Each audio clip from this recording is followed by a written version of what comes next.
Hear ye, hear ye! Shocking news just in! Hot off the presses! Daily Solutions Podcast records another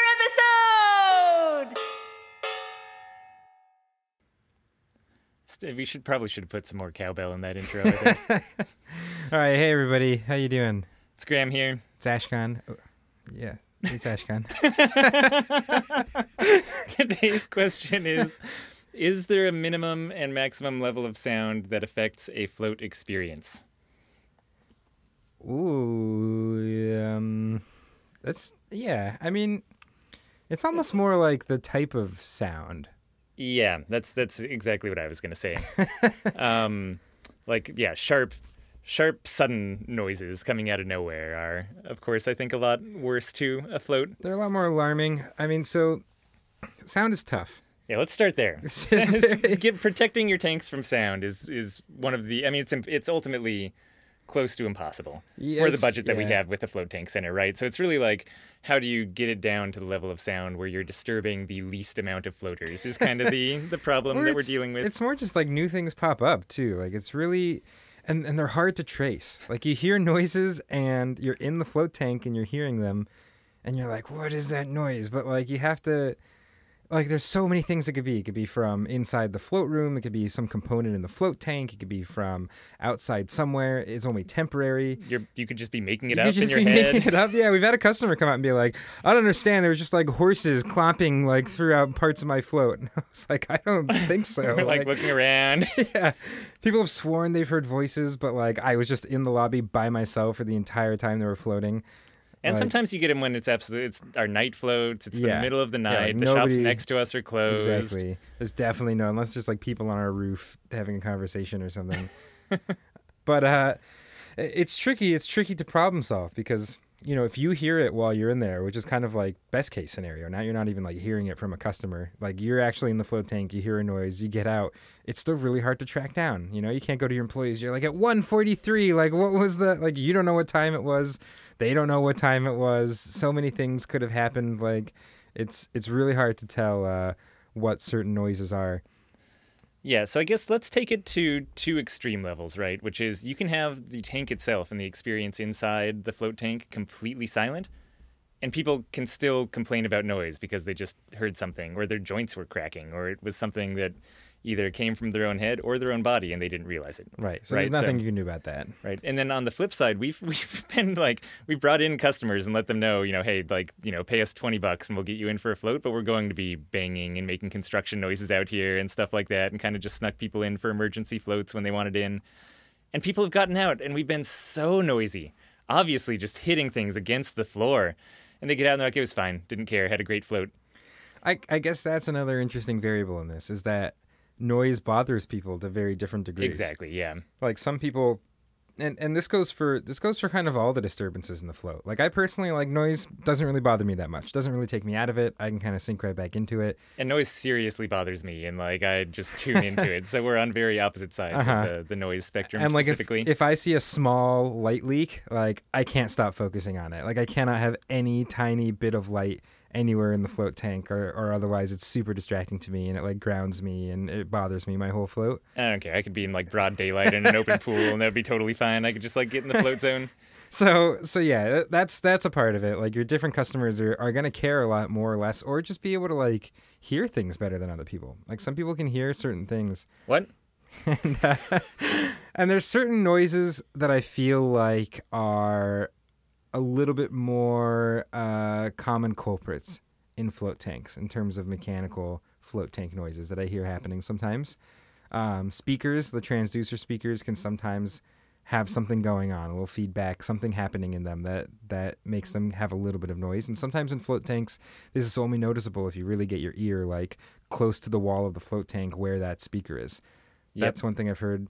Heaters would be another one. Just heaters even making noise. Sometimes even just it's either heaters buzzing when they're on, or even like the heaters actually flipping between an on and an off state. That little that transition can give you a little click there. And then something in your plumbing, like if it's not watertight, if there's some amount of air coming in, that can lead to noises in all sorts of different ways. If there's little extra air, like you might hear some splashing, you might hear little like air bubbles, you might hear. Which sounds a lot like dripping. Yeah, So if you ever or hear like a if tiny someone knock. if you hear someone complaining about like a drips in your float tank, not on their face or anything, but just like a dripping sound, that might actually be like a tiny pinhole leak in your plumbing, and it's actually air bubbles going up, not like a drop coming down, which was interesting to discover.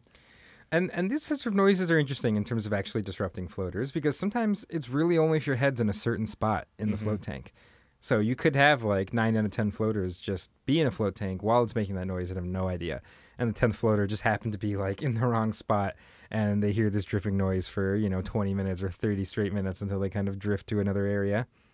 Yep, and also hard because I feel like people are more forgiving if they just randomly have a good float, regardless of noise. It's kind of like sleeping next to a partner in bed or something like that. And if you can't get to sleep, and they're like rolling over and tossing and turning a little bit, and they're asleep, it feels like they're keeping you awake, even though that has absolutely nothing to do with it, right? Like they're probably tossing and turning the exact same amount they usually do, but you're already awake. And so you're just like looking for something to blame for the fact you can't get to sleep. And I feel like that's people in floats sometimes, like maybe their float is as noisy as it usually is, but they're not slipping into the zone. And so the noise that time really bothers them just as a kind of byproduct of them not being able to get to the relaxation they wanted. Well, because sometimes people go so deep, like you play the music at the end and it doesn't even, Right. they don't even hear it, right? Like, so Yeah, on the flip side, exactly. actively Yeah. pumping noise into the float tank, and it's like not even registering. I mean, yeah, even getting to the point where we have to pound on the side of the tank and eventually like grab their toe and give it a little wiggle in order to wake them up, right? So some people are just deep in it and they do not care. And I'd say the other frequent one that people have is traffic noise. Just because big trucks, if you're near a relatively big street or busy street, if a big truck rolls by, it's a lot of vibration. It's a different type of noise than perhaps a lot of the soundproofing you've done. And so that vibration moving through the ground and through your concrete foundation and making its way into a float is not like the most uncommon thing I've heard of float centers having to deal with. And that one's kind of a toss-up, Like maybe sometimes people float and no big trucks drive by, and like they won't even know, or maybe it's just very temporary, or maybe it happens multiple times during one person's float, and for that particular float, it was super annoying and really like disrupted that person because Someone's just revving their 20 motorcycle minutes. out in front of the shop, That's happened to us. Yeah, and you can't control for it. Like how are you supposed to know at 3:20 in the afternoon this guy was just going to be there for 15 minutes, like getting their motorcycle all ready for some reason? So wait, what was the question again? yeah, What are we talking about? how much noise bothers people? Yeah, is there a minimum, Is there a and minimum? maximum level of sound that affects a float experience? So like if your question is, should I soundproof my float tank to a certain like decibel level and call that good? I'm not sure that's an easy question to answer. Like I'm not sure Yeah. there's like, yeah, hit this level and you're solid. Everyone's gonna have a perfect float. especially because the difference between airborne and vibrational noise, Yeah. and even like how you're protecting against those two things is, And the is so circumstances difficult. of the noise. Like what would you sit there for like a week waiting for every weird thing to happen like around your business to like hear what the noise sounds like Or in just the float stage tank? it, yeah. Call your friend with a big truck, be like, hey, can you drive around the block like 10 times while I'm in the tank? And like your friend with a motorcycle to get him to rev it outside, Like one of your drunk friends to Yeah. come in, just yell really Pogo loudly. stick around the hallway. I mean, the sad thing is there's almost no way to make perfect soundproofing, right? Like, or again, the amount of trouble you'd have to go to is well beyond the budget that any float center has Yeah. to actually open up. You're talking about like crazy scientific lab levels of total Anechoic quiet. chamber. Yeah. So given that you're never going to be perfect, it's like it's more like compromising on level, like the amount of people you'll ultimately disturb through not having enough soundproofing, because you won't have enough to make it perfect. And you want to soundproof against the most common things, right? Like you're focusing on people talking in your space and that noise not getting into people's floats. Because if like, people just chatting in your lobby gets in very easily, like that's going to be happening all the time.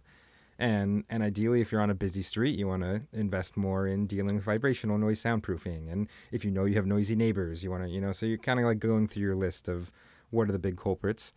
And the float tank stuff, that stuff's hard to tell. Like it just pops up and you just have to kind of problem solve it as it pops up. And so that's just benefited from you floating and noticing those things, because a lot of times they're kind of subtle and your customers might not even tell you about it. Yep.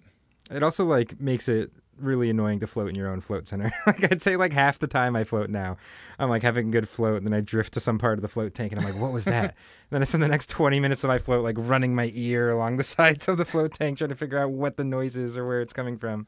Yeah, so float center owner is probably the worst at being annoyed by small sounds in a float tank. I actually, in fact, recommend that you make deals with other float tank centers near you so you can go float in their tanks and just not have to be concerned about every little noise coming out of your own. And what's the max level of noise? Was that part of the question? Yeah, too? what's the maximum level of noise that affects a float tank experience? I see. I guess that's kind of the same minimum and maximum. Yeah, for sure. So it's never going to be perfect. Yeah. You know, there definitely do research into how to properly soundproofing. You can spend a lot of money on soundproofing a room and not actually have it that much better than just building a regular room. You know, it's all about the details and making sure that you're not short-circuiting your soundproofing, that nothing's actually touching the floor or the wall when you're isolating it from vibration. All kinds of little detail stuff where you make one mistake and all of a sudden you spent an extra $20,000 for almost nothing, right? So do your research, know that there's a lot that goes into this stuff, and you're always going to, again, you can have totally silence and people will still get disturbed. So there's no right level for this. It's just you do the best you can, and ultimately you're going to be giving refunds for people complaining about noise, and there's no getting around it. You're just trying to minimize them. Yeah. So if you have any other questions, definitely go on to floattanksolutions.com/podcast and blast them out to us. Yeah, we'll answer them just like we answered this one. Really well. All right. I will talk to you later. Talk to you tomorrow.